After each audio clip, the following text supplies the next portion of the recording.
Hi, good morning, everybody, or good afternoon, depending where you're joining us from. It's really my pleasure to welcome you to Elite Medical Prep's Residency Roundtable. We've got a really nice schedule of sessions and tips and advice prepared for you today. So without further ado, I'd love for us to go ahead and get started. So let's go on to the next slide. All right, so this is just a little introduction here. The very first session that we have planned for you today is going to be just an overview of the residency application process. It's going to be kind of like a pie in the sky, big kind of general global overview of the main timelines and really key dates that you should be keeping in mind as you prepare to apply this season. And I just wanted to take a moment to introduce the panelists for this session. It's going to be myself. My name is Rivka Stone. I am the Chief Medical Officer here at Elite Medical Prep. I also direct the institutional partnerships and oversee some of the residency advising services as well. Just a little bit about myself. I did my medical school at Rutgers, New Jersey Medical School. I did an MD PhD program. After that, I did a pediatric internship year as well in Rutgers, and then came over to Miami to do a research residency in dermatology, academic dermatology. And I'm actually currently on faculty here as an assistant professor of dermatology and a physician scientist at University of Miami. So that's a little bit about myself, and I'll allow Dr. Godfrey to introduce herself as well. Good morning, everyone. Thank you so much for joining us on a Sunday. I'm Sarah Godfrey. I have been tutoring with Elite Medical Prep for a few years now, and I did my training. I did post-bac medical school, my MPH and residency at Columbia before venturing down south here to Texas for my cardiology and palliative care fellowships at UT Southwestern. So I am currently in my third year of cardiology fellowship. I'm so glad to be with you guys today. Okay, well, let's go ahead to the next slide. And we will give you just a really, really broad overview of the 2023-2024 residency timeline. Now, I did want to just take a moment to remind everybody that you can download our residency timeline as a PDF with all the key dates and important points to remember, and follow along with our presentation now. And we're going to put that link up for you in the chat as well, so you can go ahead and download that if you have not done so up until this point. And just really, this is an overview again of some of the milestones, which we will go over in more depth in subsequent slides, but just to orient ourselves to where we are right now. Yes, we are in July of 2023, and some of the things that maybe you could have or should have been working on up until now, we're going to go through as well, but not to the point of making you panic if you haven't done them yet. There's still time. There's still plenty of time to cover what you need to do and get to where you need to be, so that you'll just set yourself up for success in the match. So there we are, July 2023. Let's move on to the next slide and start going into detail of some of the important points month by month. Okay, so we are going to go back in time a little bit just to make sure that there's nothing you have missed on your journey. If you have not hit some of these bullet points, do not panic. We can help you get through them. But probably early this year, around January, you started to figure out what residency specialties you're going to apply to, talking with your school about your competitiveness and whether you need to apply to different specialties or more than one. You started looking into away rotations, and hopefully you've arranged some of those if you've decided to do an away rotation. And scheduling your step 2 CK and kind of coming up with a study timeline for your step 2. Next slide. Moving on then to February and March, again, going back in time a little bit. And this is something you can continue to do at this point as well. Starting to think more about who you're going to ask for letters of recommendation, which attendings you've worked with, who you've done research with, who really kind of has a good handle on who you are, why you want to do the specialty you're interested in, can write a really nice, strong letter, which of course we're going to go into more detail at a later point today in some of the sessions. You may, some of the away rotations can be rather competitive depending on the specialty that you're applying to. So sometimes those would require an additional letter of recommendation.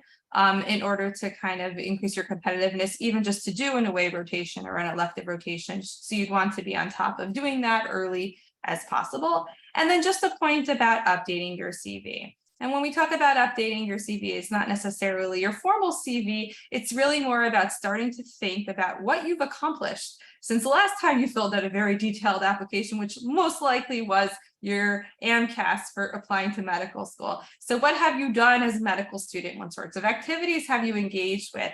Research you've done, again, things that maybe you might not have thought, interesting things, experiences you've had, and kind of formulating those in your mind, even on paper is even better, to sort of prepare how you're going to kind of present yourself as the entire, in your application package, as an applicant to the residency programs that you're interested in. Next slide, please. Okay, so later into the spring, and still things that you may be working on now, is your personal statement. No one, I don't think I've ever met anyone who has written their personal statement in one go. It will take multiple drafts, so the earlier you start, the better. You also should sort of finalize your schedule, accounting for time to interview, electives, away rotations that you want to get letters from. You want to start meeting with your dean's office to go over the timeline and make sure you understand when to apply, when to get your tokens and things like that. Though we're going to be very explicit about that today as well. Again, kind of finalizing who will write your letters of recommendation. Ideally, by this time in the summer, most of your letter writers have agreed to write your letter. You may be holding out for one sub-I or one elective later in the summer. And then for our IMG colleagues, you want to make sure that you register with the ECFMG to get your ERAS token. We can move on to the next slide.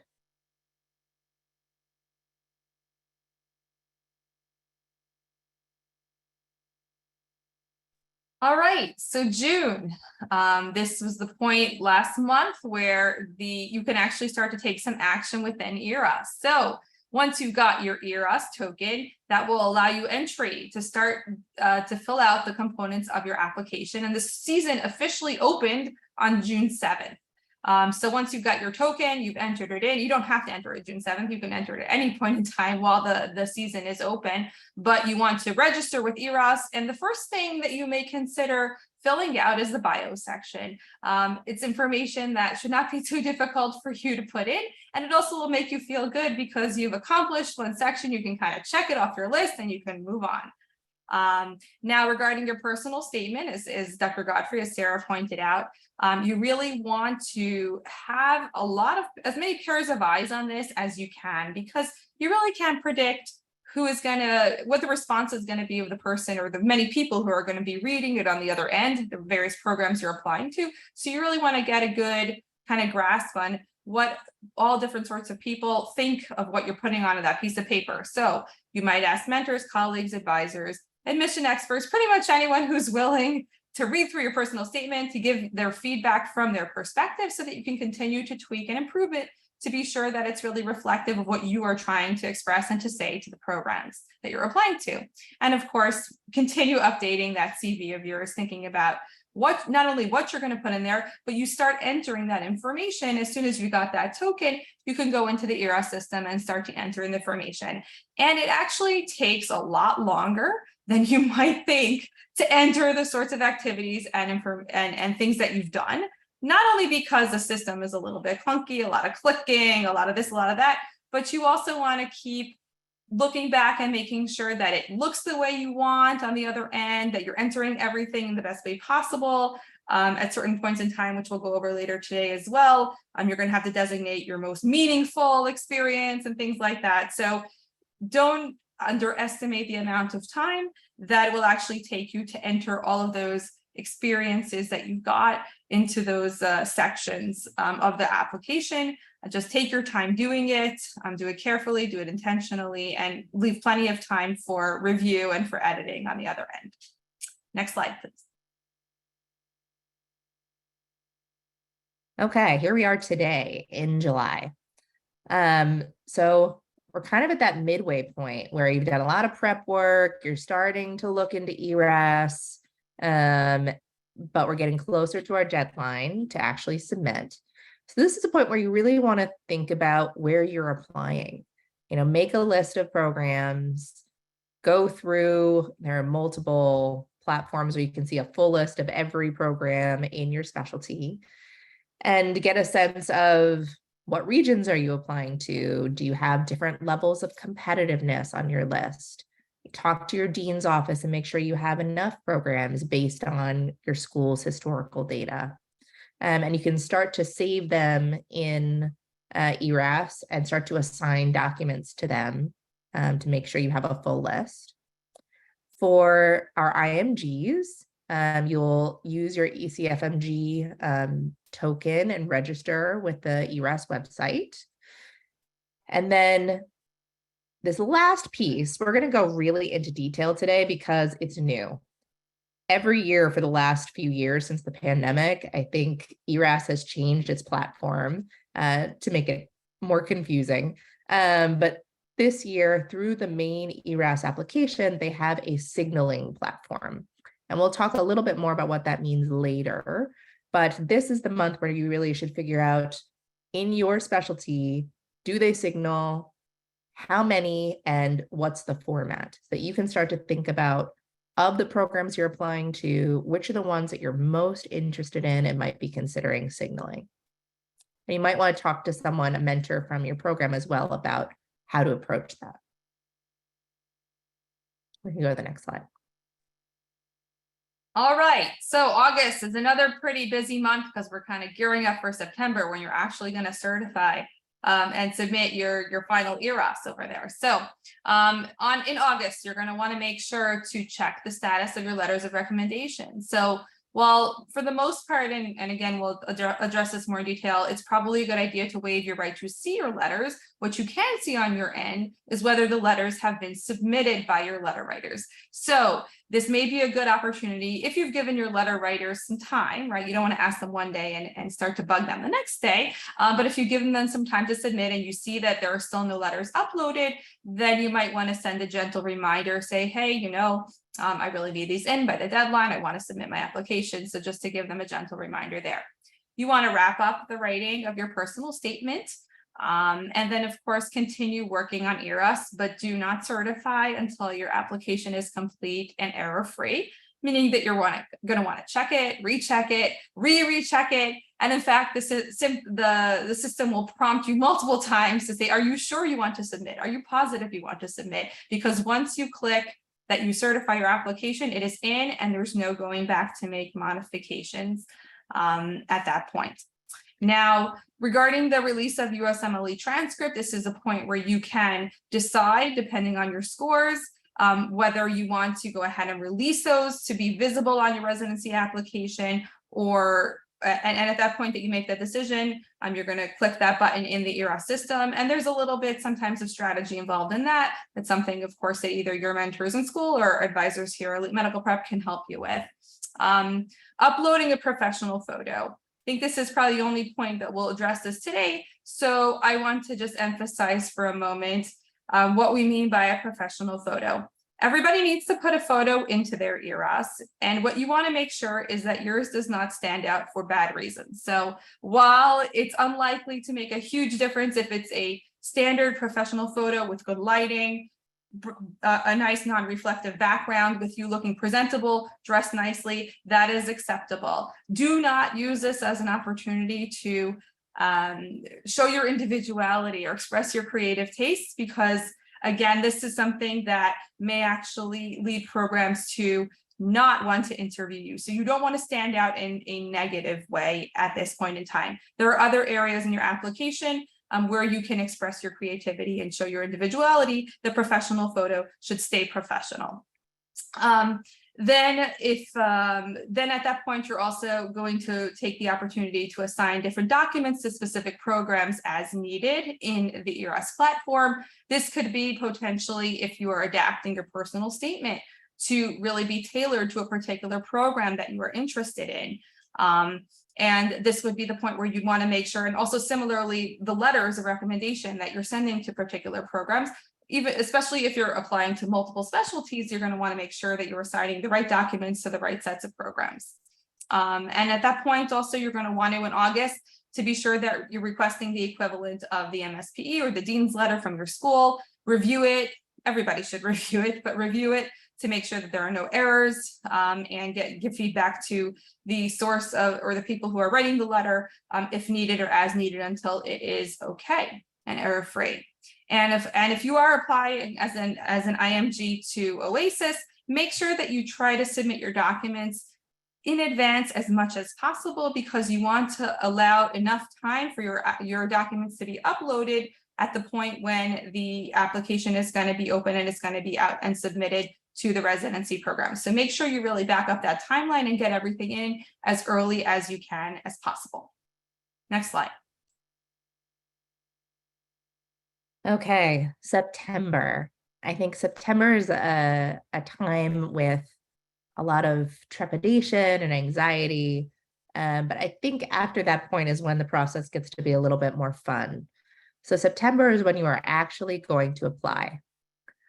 Now, this is confusing for a lot of people every year, but there are two websites and you have to register with both.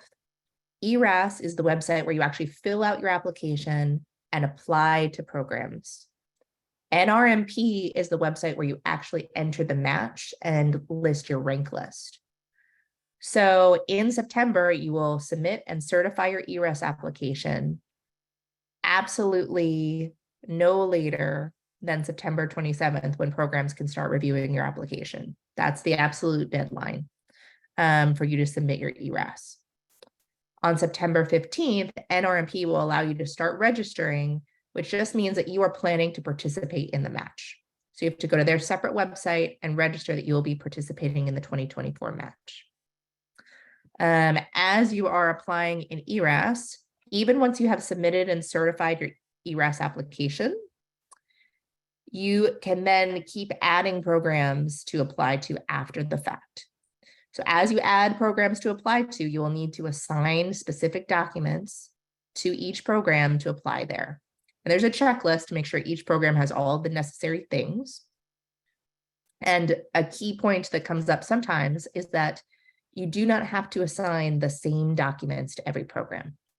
If you have a specific letter that came from a certain program, you can use it for that program, and then you can use different letters for other programs.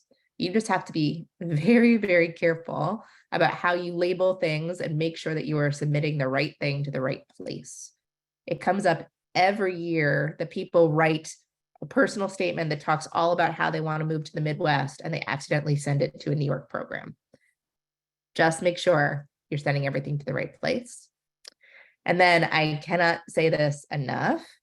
Everything needs to be submitted by September 27th. Many, many programs will not open anything that comes into them after September 27th. So whatever you have to do to get there, make sure it's submitted by then. Okay, we can move on to the next slide. All right, so then everything is in and you can kind of breathe for a moment, and then start to see what's going on the other end. So you can check on the status of your application and messages in My ERAS. Usually the messages that are sent through the platform will not only be in the platform, but often if you've indicated an email, they'll send you a copy to your email as well, so you don't have to worry about missing anything. But you do want to start to monitor your email account for interview invitations. So oftentimes these will go out in batches, and some of the specialties actually have designated dates that interviews are released, but it's really not a consistent thing. And I really want to emphasize here where this is where the timeline starts to be a little bit more specialty specific. Depending on what you're applying to, there's a little bit more of a nuanced seasonality to things. So when we write here to send a follow-up to a program that hasn't contacted you, that may be relevant for the specialties where the interviews are released on an earlier point in time, let's say more towards the October time, but some specialties do delay sending out their interview invites to a little bit later. So the point here that I want to make is that you should kind of read the room. So if you start to get interview invites and there's a program that you haven't heard from, you may want to reach out to that program to just kind of express your interest, again, with carefully and with, use a mentor and their advice with doing this. But if you've got no interviews and nobody you know applying to that specialty has gotten any interviews yet, don't panic. Just wait to see when the interviews start trickling in, and then you can kind of decide whether it's the appropriate time, again, with some insight from your mentors, if it's an appropriate time to reach out to individual programs or to have a mentor do so on your behalf. This is also a good opportunity in October to start preparing for your interviews and to schedule them, of course, as the interview invites come in. For the majority of cases, the recommendation still is that interviews remain virtual. So most likely, not necessarily as an absolute, but most likely your interviews will be virtual. And luckily, we have a whole session dedicated to how to succeed on those virtual interviews. So this is a good opportunity for you to take that advice at this point in the year in October to really start to tweak and work on your presentation in the virtual interview format. And we can go ahead to the next slide. Okay, November and December. So this, again, as Rivka said, is a little bit variable, but by November and December, you should have probably heard from programs about interviews, started scheduling them, started having some interviews. So if by this point, if by mid-November, Thanksgiving, you don't feel like you have enough interviews, that's a time to talk with an advisor about kind of what next steps you might want to take from there. You can keep sending follow-up letters if you haven't heard from a program. However, I'm going to put a big star next to this. You can only send one email per program, and that's it. If they don't respond, they're ghosting you, and that's just part of the process. And you can't kind of keep nudging them because that'll make them less likely to reach out to you. As you are interviewing for programs, you want to send thank you letters after you complete your interview. Everyone does this a little bit differently, but I tend to recommend that you thank the program director and the program coordinator. The program director is the person who is going to oversee the application process, makes the rank list, is going to be your point of contact for a program. But the program coordinator does a ton of work to set up these interview days. They're the ones sorting through emails and doing all the legwork in the background. So I think it's just good courtesy to thank them as well. We can go to the next slide. All right, moving right along to January and February, where it really gets exciting. So this is a point where you're going to kind of take a step back and you're going to think about all the experiences you've had interviewing for the various programs, whatever you've picked up on, and start to formulate your rank list. So putting things in order of where you would like to be at the top and where you would less like to be at the bottom. And of course, keeping in mind that any program that you put on your rank list is somewhere you might end up matching. So don't put any program on there that you don't want to end up with for the next 3 or 4 years or more. So very important, the NRMP, and this over here, the deadline here of January 31st is the registration deadline for the NRMP system. But starting on February 1st, you can start to formulate and submit your rank order list in the NRMP system. You must be completely certified and submitted by February 28th, meaning that whatever is in the system as of February 28th is what is going to be your final rank list. So you want to make sure to take the time during February to check your list, recheck it, finalize it, and certify it and submit it. And then you can take a deep breath and step back and go ahead for the final stage of the application process, which is going to happen in March on the next slide. Okay, March, which is kind of what we are all building towards. Our screen is a little bit cut off here. There we go. So during match week, which is going to be March 11th through 15th, it's very busy, high energy, high stress time for everyone. And how it goes is on the Monday, on March 11th, you will receive an email from NRMP stating whether you have matched. not where, just yes, no, if you have matched. Or if you are someone who is applying to multiple specialties, like you're doing a categorical and a prelim, it'll tell you how you matched. You know, if you matched only in prelim, if you only matched in your advanced specialty, or both, but it won't tell you where. If you do not match on Monday, that is when you enter the SOAP cycle, the supplemental or application, where there are multiple rounds that go through to try to match into unfilled positions. And that's a whole process that I think is going to be a topic of another webinar someday. But if you have specific questions about it, please reach out in the Q&A section. And once you get to Friday, that is when you get your email, or you can log into the website to find out exactly where you have matched, which is the culmination of this whole process, and really something to celebrate your accomplishment on that day. And then that's the end. Then it's time to prepare for residency. So we can go to the next slide. And that is pretty much the conclusion of this session, right on time. Just as a reminder to you all that we are available here at Elite Medical Prep to help you with all components of everything that we just described. We can help you if you're really lost which specialties to apply to, if you should apply to multiple specialties, how to prepare for interviews, personal statement help, reviewing your application before you submit, and everything else. So our information is here on the slide. And in the meanwhile, we can go ahead and answer a few of the questions that have come in already on the chat as we gear up for our next session. So let's see. Any questions? So I think a lot of the questions were specific to individual people. The one that I think we should clarify is, what is signaling? What does top program signaling mean? Which I know is very confusing because it is a new feature within the last few years. It used to be part of the supplemental application. Now it's the main application. It used to only be some specialties. Now it's most of them, if not all. Essentially, what it entails is you get to pick a certain number of programs, which depends on your specialty, and send them a little, like, kind of, I'm really interested in you designation. They get to know that you picked, out of all the programs, you're the most interested in them, in your top 5, top 3, however many signals you get. We're going to go really in depth into the nitty gritty of how to do it later on in the day today, but that's kind of the idea. And I would just add to that, interestingly, the signaling actually happens before you do any interviewing. So often programs will use the fact of whether you've signaled them or not to actually decide whether to invite you for an interview. And we will go more into those nuances, but because it's a new aspect of the application process in ERS now almost universally, it's really important that you understand what you're doing as you do it, and we are going to help you with that.